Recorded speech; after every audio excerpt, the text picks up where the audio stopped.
more studies from the Rockefeller Institute and from scholars that we heard from today.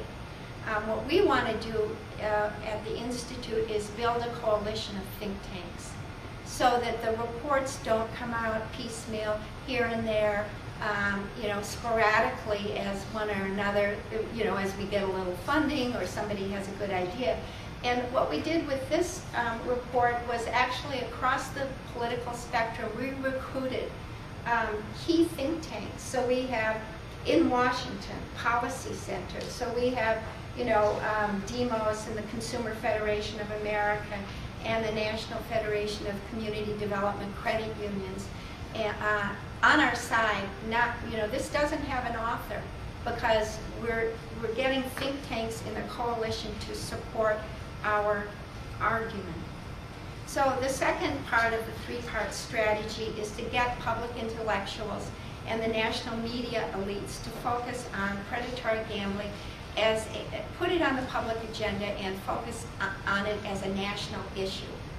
Now, state campaigns have to talk about things that matter in the state, and they have to deal with the various realities on the ground in the states. But national voices can speak out about this as a national problem. And like it or not, people who have national voices, those voices get magnified and listened to. And so, the New York Times counts, and what David Brooks says gets passed along in 100 different ways. So we need more effort to reach out to elite media and sell our story with the good evidence that we have. And my experience in working with the media, especially elite media, is they want, they don't want, they're supposed to be skeptical of institutions that have a self-interest. So they want to hear the other side of the story. And I think that, we can help try to do that.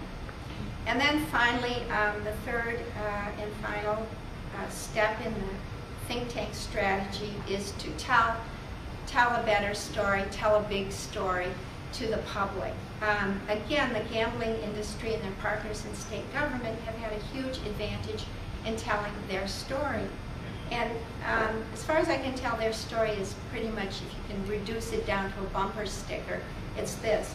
We, your friendly state lotteries and casinos and VLT parlors, can deliver jobs and education to your state. That's what we do. And this is a really powerful story because it's the story of the American dream.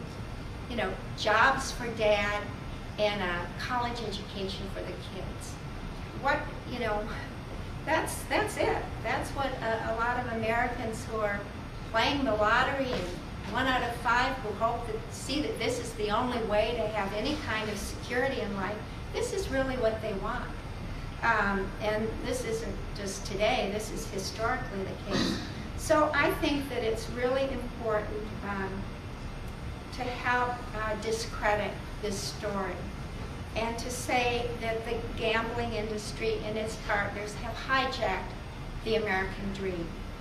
And so, as I was thinking about this, I thought, well, what would our story be? Again, sort of reduced to rhetoric, bumper sticker language, just to get at the essence of it.